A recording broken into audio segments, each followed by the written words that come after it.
Hey guys, and welcome to Day-to-Day Scott, where I bring you daily content on entrepreneurship and personal growth, and a bit of digital marketing as well.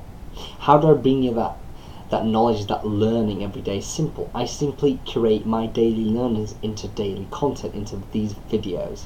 And why I feel that's so valuable is because you'll be able to learn from my failures, because as an entrepreneur yourself, you'll know that we fail so much, and failure is brilliant because we're learning. But having this channel here, you're going to be able to A, speak to someone who's going through the same issues as you, as I'm a very early entrepreneur, first year, and two, you're going to be able to learn from my failures, so you're not going to have to make them, and you can learn from that and then apply that knowledge to your own business. Because at the end of the day, it doesn't matter whether we're in different industries and different areas, whether product or service, it doesn't matter, because at the end of the day, we will face the same things in business in regards to issues, dealing with team disputes, dealing with finances, managing our time, managing our productivity. We'll always deal with those same issues. So that's where I'm bringing a central hub of entrepreneurs, budding entrepreneurs, up and coming entrepreneurs that can come together, feel confident to learn from each other, feel confident to open up their issues and struggles in their entrepreneurial daily journey. Because as we know, it can be a hard ride. And I think this video is going to be fascinating to exactly what I promote, entrepreneurship and personal growth, because I'm going to discuss the definition of an entrepreneur. And I think this is a fascinating topic, because what is the definition of entrepreneur? And the reason I ask that, even though it sounds like such a simple question, is that everyone seems to have their own definition. And I think that's very interesting, the fact that anyone can have their own definition of a word that has its own definition in the dictionary, yet everyone has their own definition of it.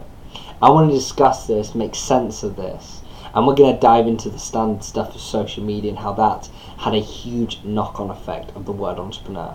So stay tuned, let's discuss and understand the word of entrepreneur and find out if you are, and I am, an entrepreneur.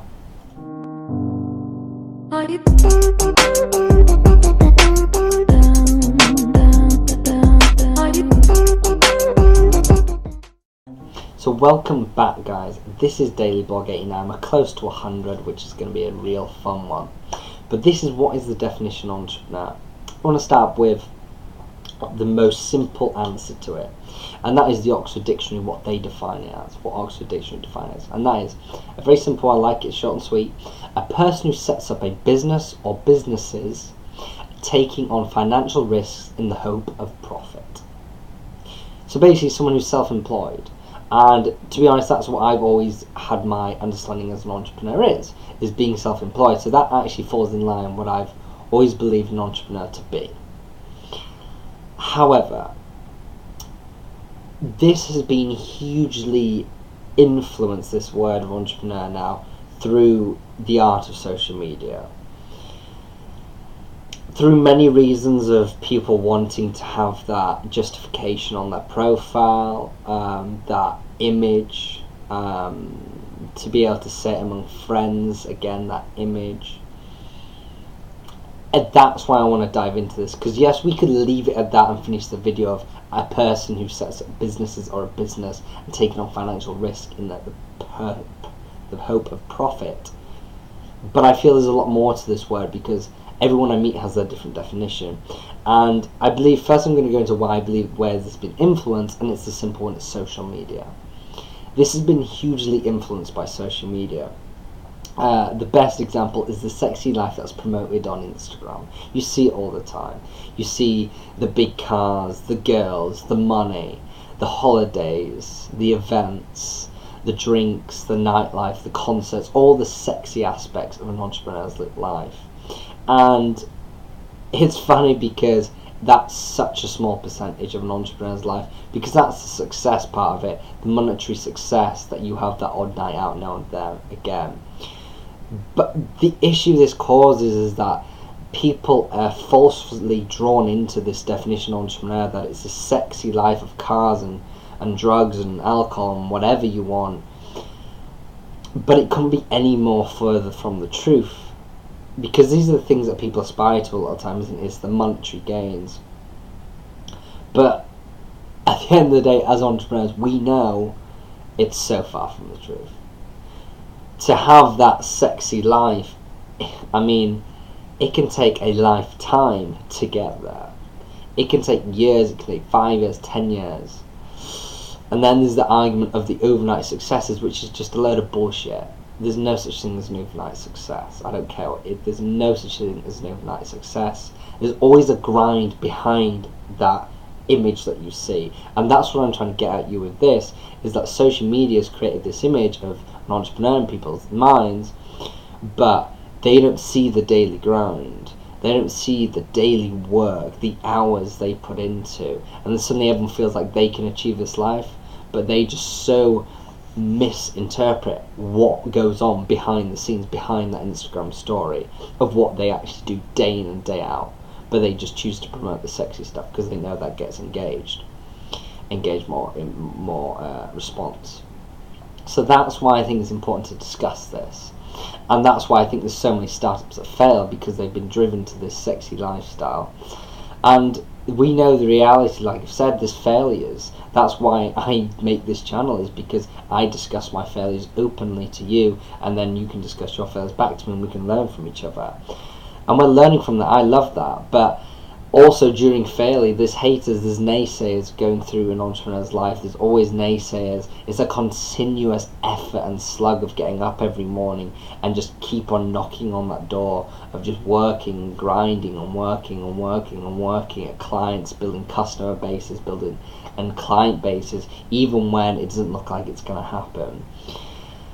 And it's very difficult to get through that unless you're truly passionate and you truly love what you do. And I believe that's a big part of what an entrepreneur is that not just that they love what they do, but they're able to carry on doing it no matter how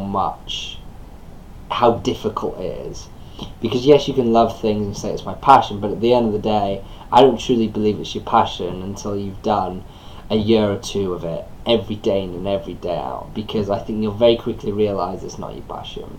You may think it's your passion, and I've gone through this. I've thought things are my passion and they've just destroyed me within 2 months, and I'm just like, I hate this. And that's why I feel like it's going well for me right now, because I do truly focus on my passions. And I feel like, so again, that comes back to the sexy lifestyle that's promoted, is that you are suddenly just attracted to these monetary gains, and you're just running towards that and forgetting what your passion is, what your love is, and therefore just trying to get to the end result too quickly, and just failing as an entrepreneur horribly because you're just misled. Now, I've blabbed on about the issues of what social media portrays. Now I'm going to throw a few definitions of what I believe and what a very big influencer that I met recently and did an interview with, Jay Allen, believes. And I love Jay Allen's example. I think it really is interesting. Let me tell you his definition. So, like Oxford Dictionary says it's someone who's basically self-employed, is what it was saying. Whereas Jay Allen's is a company. It's all about creating company that you have created and you can leave for a period of time. You could leave it for 3 weeks, 3 months, 4 months, a year, and that company will carry on to be successful, will carry on to run without you there. Now, the reason he says that makes you an entrepreneur is because if you cannot leave your company for a period of time, and that period of time goes on just leaving it completely, and it can't run by itself, then you are simply employed by yourself. You are self-employed. You're not an entrepreneur, because you are continuously employed by yourself, because you're continuously having to work in it. Whereas if you're able to create something that can sustain itself and have a team that manages itself and runs successfully and grows without you there, then he believes that's the definition of entrepreneur, because you're no more an employee. You've created something. You've created something that's self-sufficient and it grows its own success and can grow into a life of its own. And I think that's a really good example of what an entrepreneur is.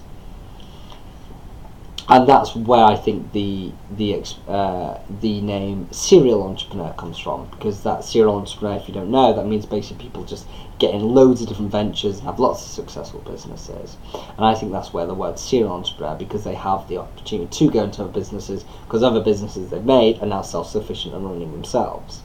So I think that's a great definition, but it's not my definition, which again is funny, because what right do I have to say what the definition of entrepreneur is? Because just because I use the word yes doesn't mean I can change the word yes all the time. Just because I use a word more than other words doesn't mean I can suddenly just change the definition of it. What right do I have to change the definition of it?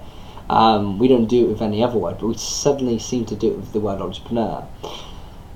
And I think it's a big part is that I've fallen into this trend of putting it on my social media profiles. It's on all my social profiles.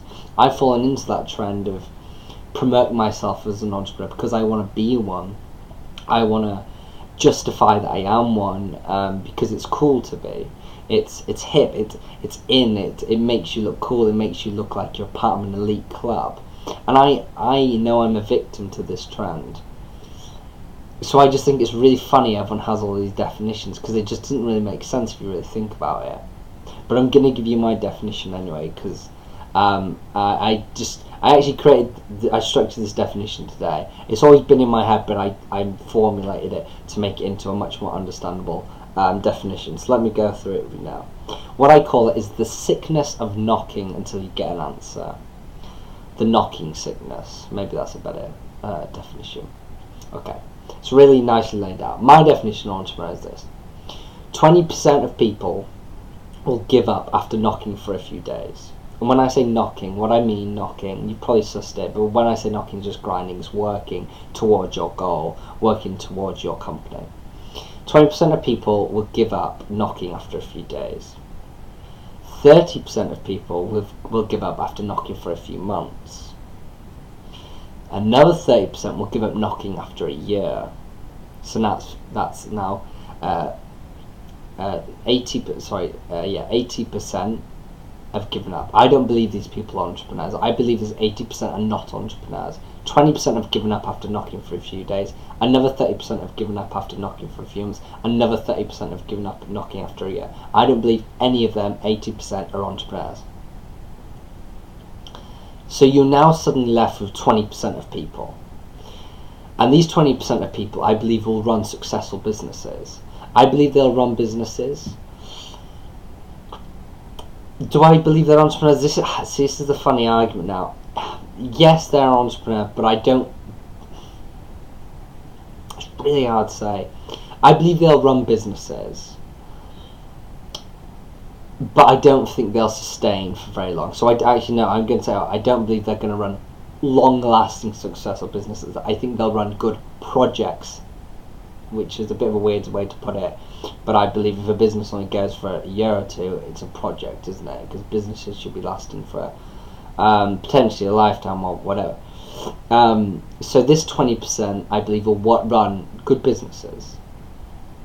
After a few years, I believe only 10% will be left. So it's gone from 20% to 10% will be left, because the other 10% would have just given up due to boredom, loss of passion. Maybe the business just failed, as most do within the first 3 years. And then this 10%, I believe, are your true entrepreneurs. I believe these are the true entrepreneurs, is this 10%. And this 10% will run very successful businesses. Very successful businesses. But I actually go a stage further, which is quite funny. So I believe this 10% they are successful entrepreneurs. But I only believe that 5% of this 10% will revolutionize their industry.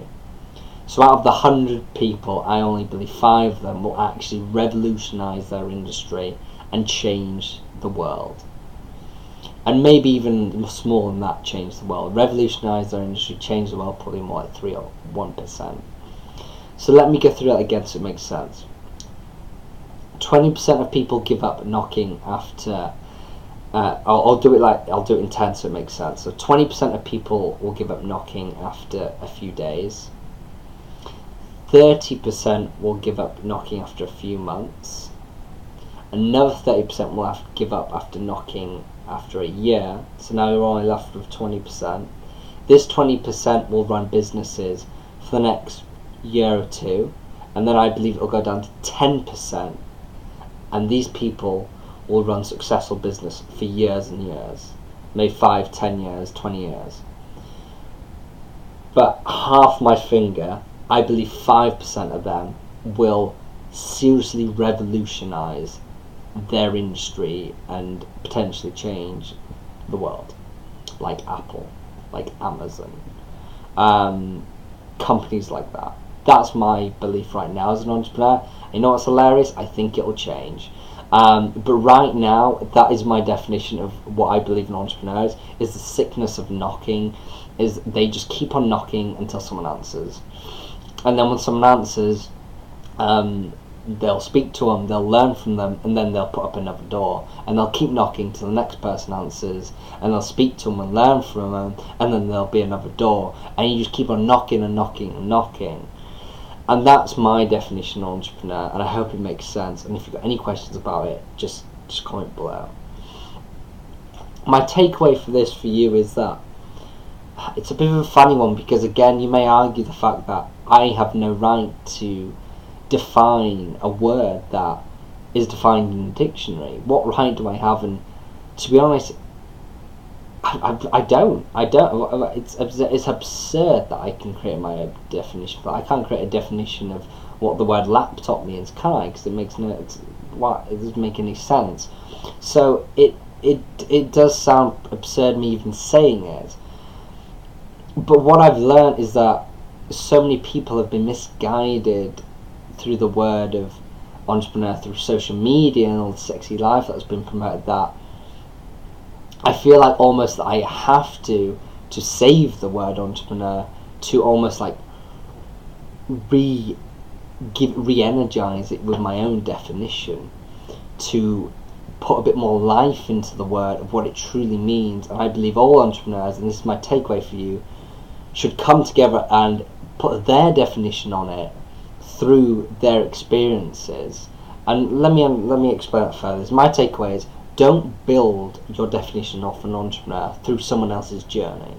Don't build your definition of an entrepreneur through what you see on social media, through someone else's journey. Build the definition of an entrepreneur through your journey, through your hustle, your work, and allow that word, because you'll understand it so much better when you've been through the failure, you've been through the hate and the naysayers and the good times and the bad times. Base it on your experiences from going and learning through startups, and make your definition. That is my takeaway for this, and it's quite a bold takeaway, because I'm telling you to make your own definition of entrepreneur, which is quite a bold thing to do, but I'm gonna do it because everyone has their own bloody definition of it. So why I want you to do that is go experience, fail, win, fail, create your understanding of an entrepreneur, and promote the right entrepreneur. Be that 5%. Keep on hammering in. If you're running a successful business for 5 years, you're doing something right. And you've got something to teach everyone around you. So that's my 2 cents on it. I hope you enjoyed that and got a bit more clarity on the definition of entrepreneur. And I believe it is. I believe it's extremely important that I did this video, because, like I said, it's just so fabricated and so fake on social media these days that I think it's really clear that I came out and had my 2 cents on it. So yeah, and no doubt everyone else will have very different conflicted views, which just makes the whole topic more interesting and more of a debate. But that's my 2 cents. I hope you enjoyed this. Please do comment below any feedback, questions. Follow my YouTube channel at Scott Mears, my Twitter at Scott Mears _, and my Facebook and Instagram at Scott Mears Entrepreneur. As always, guys, it was an absolute pleasure. This was Day to Day Scott. The best way to predict the future is create. Go out there, create the future. Have a lovely day, and I'll see you tomorrow. See you then, guys. Bye bye.